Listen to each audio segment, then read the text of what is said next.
김만배가 그냥 거짓말로 지어낸 그냥 거예요. 지어낸 거예요. 몸통 윤석열 다 계속 그 얘기를 하거든요. 이재명이 다치면 안 돼. 그러니까 우리는 다른 쪽으로 가야 돼. 여기 이렇게 이재명이 있는데 저쪽 윤석열한테 뭐라 갈 테니까 너는 모른 척해. 이 가만히 말 있어. 아닙니까? 네. 이 말. 그렇게 그러니까 하는 거지. 이게 공작이 아니고 뭡니까? 네. 최대의 정치 조작 사건이다. 이거 가짜뉴스 차원을 뛰어넘는. 그리고 지금 이제 윤미향 의원이 네. 또 지금 화제가 되고 있습니다. 지금 일본 도쿄에서 조총련이 지금 주최한 관동 대지진 조선인 학살 추모식에 참석을 해가지고 지금 매국행위했다 이런 비판이 거세게 일고 있는데 어떻게 좀 보시는지요? 기본적으로요. 이제 저는 이런 이 윤미향 의원 부분에 관해서는 조선일보를 다 자세히 읽어봐야 된다고 생각을 합니다. 그러니까 기본적으로 제1본 조선인 총연합회 네. 조총련 네. 총련 네. 여기는요 그냥 그 제1동포의 어떤 그 결사체 친목 단체가 아니에요. 네. 북한의 정부 기구에 준하는 그런 단체예요. 네, 그리고 맞아요. 우리의 국회의원에 해당되는 북한 인민대의원 있죠. 네. 거기에 이 조총련 소속으로 3명인가 5명 배정이 돼요. 그러니까 조선노동당 그 일본 지부예요. 그러니까요. 거기가. 그렇다니까요. 네. 그런데 그 행사를 대한민국 국회의원이 갔다? 그러니까 조선노동당 행사에 간 거예요. 그렇습니다. 그러니까. 그래놓고도 아무 잘못 없다고 얘기하고요. 가만히 앉아만 이건 있었다. 제명시켜야 돼요. 네. 국회의원 국회윤리위원회에서 네. 제명시켜야 되는 사유라고 말도 저는 봐요. 달라졌어. 이분이 처음에는 이 민단이 초청을 안 해서 갔다 그러더니 그 다음에 민단 행사를 몰랐다 그러고 예. 조총련 행사가 촌만 올렸다 그랬지만 사실 거기서 조총련 간부가 남조선 괴뢰도당이라 그랬어요. 그거 다 듣고 앉아있다니까요. 그 부분도 진짜 이해가 안 가는 게 네. 대한민국 국회의원이 그 반국가 단체로 네. 우리 법률상에 그렇게 돼 있지 않습니까? 그러니까요. 그렇게 돼 있는 그 행사에 북한 그 지부에 가가지고 앉아가지고 또 거기서 남조선 괴뢰 도당이라고 대한민국을 가리키고 있는데 네. 그걸 듣고 있어요? 그러니까요. 하루 일어나서 나와야지. 그리고 애초에 안 가야죠. 그리고 그 접촉하려면 사전에 신고해야 돼요. 그게 남북 교류협력법인가 네. 그것도 위반이라면서 그래서 통일부 장관이 말 시원하게 했더라고요. 뭐요? 법에는 색깔이 없습니다. 그러니까요. 이건 법 색깔론이 위반했어요, 아니에요. 그냥. 색깔론이 아닙니다. 북한 인사 접촉하면 네. 사전에 신고해야 되고 그 예상 못하게 만나서 사후에라도 신고를 바로 해야 돼요. 네. 그 조총련 초청 없이 스스로 찾아갔다 이런 이야기가 그러니까 있더라고요. 초청도 없었다는 거 아니에요? 그럼 이분은 뭐 하러 간 겁니까 도대체? 그러니까 윤미향 의원이 이제 그 좌파 네. 친북 인사들하고 네. 엄밀히 다 사전에 막 논의들을 해가지고 어. 거기 한번 가자. 이래서 이 국회의원을 이용해가지고 막 외교부 우정까지 받아가면서 그리고 그러니까요. 정 의원인가 뭐 또 다른 사람하고 다른 사람 데리고 가, 이사장까지. 같이 갔잖아요. 그래서 아마 친북 좌파 인사들하고 사전에 논의해서 간 게 아닌가. 저는 개인적으로 그런 생각이 아니 들더라고요. 민단이나 그냥 네. 우리 쪽에서 하는 많은 좀 공식 행사가 있는데 그건 굳이 안 가고 왜 이랬는지 그러니까. 이분들 머릿속에 뭐가 있는지 모르겠어요. 친북 좌파 네. 이렇게 서민 대중이 전부 다 공평하게 못 살게 되는 그런 사회주의 사상에 처져 있는 거다. 그리고 이제 결국 이제 그럼 윤미향 의원에 대해서 고발도 들어갔고 제명하자 징계안도 들어갔는데 뭐 그리고 각종 뭐 법 위반도 되게 많아요. 뭐 국가보안법, 남북교류협력법, 허위공문서 작성 뭐 등등 많은데 뭐 이거 다 차치하고 이번에 대해서 어떻게 조치를 해야 된다고 생각하십니까? 아니 그래서 국회 윤리 차원에서 네. 진짜로 징계를 해야 된다고 봐요. 아하. 그리고 저 개인적으로는 이건 국회의원 제명 사유에 해당된다고 네. 봅니다. 왜냐하면 헌법 질서에 헌법에 맞지 않지 않습니까? 예. 반국가 단체 네. 그 행사에 가가지고 그리고 이걸요 저는 또 하나의 이념 그러니까 홍범도 장군 문제, 윤미향 이것까지 다 해가지고 이념 논쟁으로 몰아가서 색깔론으로 몰면서 무슨 메카시즘이라고 가는데 이건 메카시즘 이념 반공이 아니라 우리 대한민국의 아이덴티티, 네. 정체성의 문제라니까요. 네. 우리 국체의 문제예요. 네. 그렇기 때문에 윤미향 의원은 헌법 질서에 반하는 그다음 대한민국 정체성을 위배하는 그런 그 단체 그런 행사에 갔다. 그렇기 때문에 국회에서 준엄하게 객관적으로 이게 논의해서 징계해야 된다고 봅니다. 그런 행위가 이제 잘못된 행위라는 그런 생각 자체가 없는 분이신 것 같아요. 진북 좌파들은 그게 다 이제 흔히 말하면은 간첩들 좌파 인사들은 혁명 대열에 참석해서 참여하는 거 아닙니까? 왜 잘못된 생각을 안 하고 있는 거죠. 이름 그 옳다고 가니까. 근데 우리나라에 그런 분들이 굉장히 많은 것 같아요. 최근에 보면 네. 온갖 간첩단이 다 나고 민노총 간부들은 줄줄이 다 간첩 혐의로 붙들려가고 도대체 이런 생각을 가진 사람이 우리나라에 얼마나 많은지 지금 알 수가 없을 정도예요. 국정원에서 국회에 보고했지 않습니까? 네. 북한의 지령을 받고 후쿠시마 오염수 네. 이게 전부 선동 집회에 참여해라 독려하라고 이 지령이 있다고 확인됐지 않습니까? 그런 행동을 하는 사람이 한둘이겠습니까? 그러니까요. 지금요? 정말 그리고 민노총 간부들은 그 다 가서 접촉하고 네. 지금 처벌 지금 재판에 해부되고 네. 그러고 있지 않습니까? 그러니까요. 그걸 문재인 정부 5년 내내 나몰라라고 가만히 놔뒀던 거 아니에요. 그러니까요. 그러니까 그분들이 이 곰팡이 막 이렇게 퍼져 나가듯이 문재인 정부 5년간에 네. 친북, 종북, 주사파 이 인사들이 이렇게 지금 현재 커져 있는 거예요. 그러니까요. 이걸 해야 되는데 이걸 수사 못하게 대공수사권 딱 막았기 때문에 내년 총선에서 여당이 일당이 되고 과반이 되고 막 일당이 되고 그러면은 그 부분도 저는 좀 개정해야 되지 않을까. 야, 근데 민노총 간부도 일부 보면은 네. 그분들 김정은, 김일성한테 충성 맹세하고 뭐 우리 뭐 초 회장님을 위해서 뭐 목숨을 바칠 듯이 해놨는데 이해가 안 가는 게 지금 김정은 체제가 얼마나 반인권제이고 실패한 체제이고 네. 인민들 다 지금 굶어 죽게 생긴 그런 사람한테 무슨 충성을 한다는 건지 이해가 하긴 힘든 것 같아요. 아마 1980년대 잘못된 생각 한번 주입받아갖고 아직까지도 미몽에서 못 깨어난 사람들이 우리나라 이석기 같은 분들이 너무 많은 것 같아요, 지금. 그리고 그 후에 민주당 이재명 후에는 이해찬 전 대표가 있는 거예요. 네. 그 이해찬 전 대표가 그 이재명 단식한테 가가지고 그렇게 했지 않습니까? 파시즘이라고요. 파시즘이란 단어를 그렇게 쉽게 할 수 있는 사람들은요, 완전히 그 자경화된 그런 의식 속에서 80년대 그 의식 속에서 쭉 청년기부터 보내온 몸에 밴 사람들이 하는 용어예요. 네. 자, 이제 뭐 이 김만배 씨 얘기로 한번 가보시죠. 네. 이 최근에 또 김만배 씨와 관련해서 아주 재미있는 아주 그 충격적인 얘기가 나왔는데 예. 이 김만배 씨가 이 부산저축은행 수사 당시 윤석열 이 대통령이 대장동 대출 브로커인 조호영 씨를 봐줬다, 커피 타줬다, 사실과 전혀 다 맞지 않는 이런 얘기를 이 신학님 전 언론노조 위원장하고 인터뷰에서 얘기해서 그걸 또 기사화 시켜갖고 그걸로 대선 3일 전에 그 기사화돼서 아주 파문을 일으켰는데 예. 그게 다 거짓이 이게 드러났습니다 지금. 야, 근데 이거 정말 희대의 대선 정치 공작 아니냐 이런 얘기가 나오는데 어떻게 보십니까? 그 다른 한편으로 보면은요, 이 국민 주권 찬탈 행위다. 네. 이게 가짜 뉴스 차원을 넘어서 가지고요. 네. 우리 국민의 선거 권리 이 주권을 완전히 뺏어가 버리는 예. 그래서 선거 결과를 완전히 바꾸려고 하는 네. 그런 희대의 조작 정치 조작 사건이다. 그래서 21세기에 들어서 현재까지 중에서 최대의 정치 조작 사건이다. 이거 가짜 뉴스 차원을 뛰어넘는 네. 그런 겁니다. 방금 배 의원님께서 설명을 해주셨습니다만은 김만배가 그냥 거짓말로 지어낸 거예요. 지어낸 거예요. 완전히 지어낸 겁니다. 지어내버렸어요. 지어내가지고 조호영 씨한테 야 이런 거 갈 때 이게 김만배가 지어내가지고 이제 신앙님 씨하고 인터뷰 가짜 인터뷰 하지 않습니까? 시켜서 그래놓고 나서 조호영 씨한테는 야 이런 일이 있을 테니까 너 알아서 대비해. 그러면서 그 하천 동이고 육홍과 네. 돈 그러니까 한 거 아닙니까? 같이 연결돼서. 그리고 미국에 도망가 있는 남욱한테는 야 이런 얘기가 나면 혹시 검찰 조사 받으면은 윤석열 커피 들었다고 그래. 그렇죠. 이렇게 다 지시한 거예요. 다 지시한 맞아요. 거. 예. 완전 생짜배기 거짓말을 다 시킨 거예요. 예, 그렇게 하고 이제 그러니까는 JTBC 같은 경우에는 남욱이 나중에 그 검찰 조사 받았잖아요. 네. 처음에 조사 받았을 때는 이제 이 김만배가 시킨 대로 한 거예요. 네. 들었다. 그런 얘기 들은 것 같다. 들은 것 같다.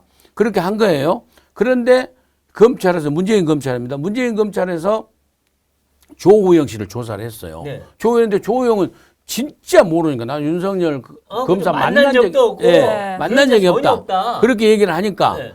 문재인 검찰이 조호영하고 남욱이를 대질시켰어요. 그렇죠. 대질을 시켰는데 남욱이가 깨진 거예요. 그래서 남욱이가 진술을 바꿨거든요. 바꿨죠. 근데 나도 모르겠다. 그렇죠. 그런데 이 후에 진술은 빼고 앞에 진술 있죠. 그렇죠. 이걸 JTBC가 보도한 거예요. 맞아요. 이게 완전히 의도하지 않았던 우리가 네. 의심할 수밖에 없지 않습니까? 이렇게 언론 기관까지 다 동원된 네. 희대의 지금 공작 사건이라니까요. 네. 언론 기관이 어떻게 그걸 예. 저희 가담합니까? 그렇죠. 근데 더 재밌는 거는 이 JTBC 경향 이런 데들이 네.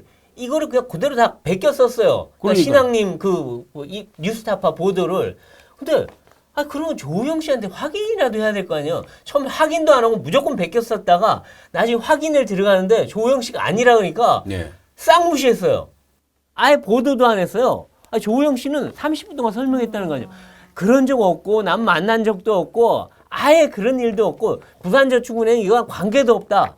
그렇게 설명을 했는데 단 한마디도 안 넣었다는 거 아니야. 오로지 김만배 얘기만 다 썼다는 거 아닙니까? 네. 이건 언론이 아니죠. 언론인이 아니죠. 그러니까 언론인들 좀 그 재연수 교육 기관이 있어야 될 것 같아요. 그러니까 취재 윤리를 지키기 위한. 그러니까 저희가 최소한 확인해야 될 거 아닙니까? 그러니까 그러면 최소한 그럼 김만배는 이렇게 얘기 주장했지만 뉴스타파에서 네. 조우영은 아니라고 했다. 예. 이렇게 뒤에 그만 써줘야 될 거 아니에요. 그만 써줘야죠. 당연히 써줘야죠. 우리 그렇게 하는 게 기본이잖아요. 안 써주니까 가담한 거예요. 그러니까 그건 범죄에 가담한 행위예요, 이게. 가담한 거라고 볼 수밖에 없습니다. 예. 그리고 그래서 JTBC 기자한테 물어봤다는 거 아니에요. 지금 네. 우리가 전화해서 당신 아니 그렇게 조우영이 다 얘기했다는데 왜 당신 안 썼니? 라고 하니까 아니 난 김만배 말이 더 맞는 것 같고 조우영 말이 아닌 것 같아서 아니 조우영은 직접 네. 당사자고 김만배는 전원자잖아요. 근데 직접 당사자가 아니라는데 그 조우영한테 들었다는 김만배 얘기를 어떻게 먼저 쓸 수가 있습니까? 그러니까 말입니다. 말이 안 되는 거죠, 그거는. 네. 성립이 안 되는 얘기예요. 예. 네. 또 다른 뭐죠? 그러니까 복수에 뭔가 증인이 있으면 좀 다를 수 있겠죠. 근데 복수의 증인이 아니에요. 이건 증인은 조우영 한 명이에요. 근데 이걸 갖고 그렇게 말한다는 게 말이 됩니까? 그건 네. 기자의 기본이 안 돼 있는 예. 거죠. 네. 그리고 언론하고 언론인 네. 이 문제가 있고요. 네. 그 다음에 이제 그 김만배 프로카가 네. 조작한 건데 제가 근데 정당 네. 민주당이 가입했잖아요. 민주당이 막 성명서 막 내잖아요. 그때 당시에 이게 이제 제 기억으로는 2021년 9월 달에 주간조선이 대장동 사건을 최초로 보도하지 않습니까? 그렇죠. 상세히 보도. 네. 그러니까 김만배가 딱 준비에 들어간 거예요. 그렇죠. 그걸 막기 위해서. 뒤집기 위해서. 네. 그래가지고 이재명 그 윤석열로 KT로 만들기 위해서 바꾸려고. 바꾸려고 그러니까 공작이에요. 황야로 멀리 나가겠다고 한 네. 거예요, 지금. 그게 그렇게 시작된 거거든요. 네. 그래서 민주당이 저는 가담됐고 맨 나중에 정점에는 이재명이 있다고 봐요. 이재명 대표가. 왜냐면은 이재명 대표가 조우영 씨를 그 언급한 날짜를 보면은요. 어찌 보면은 이미 알고 있었던 듯이 얘기를 하는 거예요. 알고 있었던 듯이. 그렇죠. 예, 그래서 만배형한테 들은 거겠죠. 예, 정확하게 김만배하고 둘이 이미 이 시나리오를 다 알고 있었던. 그렇기 때문에 갑자기 윤석열 몸통은 윤석열이다. 계속 그 얘기를 하거든요. 또 만배형이 맨날 그러잖아요. 이재명이 다치면 안 돼. 그러니까 우리는 다른 쪽으로 가야 돼. 황야로 가야 돼. 황야로 멀리. 그렇죠. 이게 뭡니까? 그냥 이재명을 보호하기 위해서 윤석열로 가겠다. 이 얘기 아니에요, 결국에는. 그렇- 형이 그렇습니다. 광야로 끌고 갈 테니 모른 척해라. 네. 그러니까 너는 모른 척해. 네. 그리고 나중에 여기 사실이 드러나면 그런가 보지 뭐. 이러라고 한 거 아니에요. 말이 됩니까 이게? 그러니까 여기 이렇게 이재명이 있는데 저쪽 윤석열한테 몰아갈 테니까 너는 모른 척해. 이 말 아닙니까? 이 말. 나중에 드러나면 뭐 아니지 뭐. 이렇게 하는 그러니까 거 이게 아니에요? 공작이 아니고 뭡니까? 네. 완전한 공작. 예, 그리고 민주당에서 계속 성명이 나오고 또 이재명 대표가 이걸 자꾸 이제 그 윤석열 몸통이다 그러면 대장동 몸통이라면 역공격을 하지 않습니까? 네. 그 시점을 보면은요, 뉴스타파 나오기 전이거든요. 네, 전에 이미 그러니까 했어요. 이미 알고 있는 것 같다라는 그 정황 증거 의심이 그렇죠. 가요. 네. 그래서 이건 정말 수사 열심히 해야 됩니다. 그리고 예, 어쩌면은요, 네. 이재명 대표가 네. 지금 완전히 이 김만배 신앙님의 이 조작 사건, 네. 김만배 조작 사건을 맞불하기 위해서 저 단식을 시작했는지도 몰라요. 그리고 그렇게 안 했더라도 이게 터지면 이제 그래서 단식이 더 오래 갈 수도 있다는 네. 겁니다. 아니 그리고 이제 신앙님 씨가 김만배 씨한테 1억 6,500만 원을 받았는데 책 3권에 값이다. 책값이다. 이게 훈민정음 무슨 본인가요? 옛날? 어? 이렇게 비싼 책이 이야, 있나? 나 이렇게 비싼 책은 살다 처음 봐요. 뭐가 봐도 네. 짜고 친 고스톱이고 정말 국민 우습게 아는 그 둘러대기인데 그걸 누가 믿습니까? 예? 야, 그러니까 그 창피한 줄 아는 신앙님 씨 저도 개인적으로도 아는데요. 저도 잘 알아요. 이런 사람이 아니었는데 야, 언론노조 위원장이라는 사람이 정말 이 근거도 없는 이거 보도해주는 대가로 1억 6천을 받은 거 아니에요? 그러니까 범죄를 대가로 해서 이 남들이 쉽게 안 하는 거 내가 해주니까 너 많이 내놔. 그걸 갖다 책값에다가 그냥 하자. 그래서 부가세까지. 제가 볼 때 이건 16,000원이면 되는 거거든요. 그러니까 만 배용은 뭐든지 만 배요. 16,000원에 만 배, 1억 6천만 원. 1억 6천이네요. 만 배요. 무조건 만 배입니다. 아, 저도 제 책도 하나 좀 사주지 그래. 저도 책이 있는데 제 책도 16,000원 안 하는데. 참, 전 살다 1억 6천만 원짜리 책은 처음 봅니다. 그래서요, 이건 제가 처음에 모두에 말씀드렸지 않습니까? 네. 이건 언론기관, 그 다음에 사실은 또 문재인 검찰도 네. 그 조호영 진술 듣고 다 숨겼잖아요. 네. 언급을 안 했잖아요. 그러니까 언론기관, JTBC를 포함한 네. 언론기관, 그 다음에 문재인의 검찰까지 해서 김만배 물론이고 민주당은 물론이고 다 가세한 우리 주권 찬탈 정치 공작이다. 그렇기 때문에 윤석열 검찰, 정부 검찰이요 철저하게 수사를 해야 되는 거예요. 특히 뉴스타파 같은 경우에 그동안 자기들이 얼마나 언론 정의를 하는 듯이 얘기했던 곳 아니에요. 네. 근데 지금 완전히 짜고 친 거 아니에요, 지금. 그렇습니다. 그리고 JTBC 기자 어디로 간 줄 아세요? 퇴직하고 뉴스타파로 갔어요. 참나. 웃기는 일이에요. 정말 언론의 기본도 다 어기고 희한한 보도해놓고 지금 어디로 도망갔냐? 뉴스타파로 갔어요. 이게 말이 됩니까 이게? 그래서 이제 방통위원회가 소관 업무 아니겠습니까? 현재는 언론기관이잖아요. 뉴스타파는. 네. 그렇기 때문에 어떻게 제재를 할 것인가. 네. 그다음에 그 존폐에 대해서도 이 법적인 걸 찾아봐야 된다고 저는 이거 생각합니다. 정말 손배 걸면요 어마어마하게 걸릴 수 그렇게 있어요. 해야죠. 이거 지금. 예, 예. 이거는 정말 정치 권력과 그리고 부패한 그 건설업자와 예. 그다음에 언론이 어떻게 막 한 뭉치로 그냥 같이 갔다는 느낌이 드는데 왜 그 채널A 그 사건이랑 비슷해 보여요. 네. 권언유착 비슷하게. 그렇게 돼 있다니까요. 네. 예. 채널A 사건도 처음에는 뭐 검언유착이라는데 나중에 권언유착이었잖아요. 결과는. 그래서 진짜 언론기관이 이렇게 타락할 수가 있을까? 아무리 그런다 근데 또 보면은 왜냐하면은 정권이 이렇게 이재명이 정권을 못 잡게 되면은 자기들이 죽을 줄 아니까 네. 막 이렇게 달라들어서 이 공작까지 가담한 게 아닌가. 그러니까 뉴스타파, 경향, JTBC 사과도 다 제대로 안 받았었죠. 했어요. 사과도 제대로 안 말이 해요. 안 되는 거예요. 오늘 경향신문 보니까 아무 한마디도 안 써놨더라고요. 그동안 그렇게 막 입에 침을 튀기도 쓰더니 할 말이 없나 봐요. 아, 네. 네, 참, 이게 지금 심한데, 어쨌든 이게 아무리 뭐 대선 때 참 별일이 다 있을 수 있지만, 그래도 언론도 조금 편향성이 있을 수 있어요. 그렇지만, 기본 원칙은 지켜야죠. 네. 근데 거기에 대해서 잘 못 지켰다면 사과를 해야 됩니다, 사실은. 맞습니다. 네. 그리고, 사과를 넘어서요. 네. 사과한 다음에 분명히 법적으로 네. 징계 받을 건 받아야 된다니까요. 네. 저는 그렇게 생각합니다. 그리고 예. 만배 씨, 정말, 좀 이제 좀 그만합시다. 이런 얘기하고 싶어요. 이분은 도대체 어디까지 이루고 하려는지 세상을 어디까지 왜곡시켜서 이 평지풍파를 끝까지 끌고 갈지 정말 잘 그래서 모르겠습니다. 저는요, 이 김만배 조작 사건에서 언론이 가담하고 이렇게 또 정당이 저렇게 하는 걸 보고 정말 진영을 떠나서 우리 대한민국의 어떤 그 앞으로 미래인 게 사회 정의, 그 다음에 새로운 정치의 그 어떤 문화 창달이랄까 이런 거에서 쟁기질 해야 돼, 쟁기질. 이번에 싹 갈아엎어야 됩니다. 저는 그렇게 생각합니다. 예.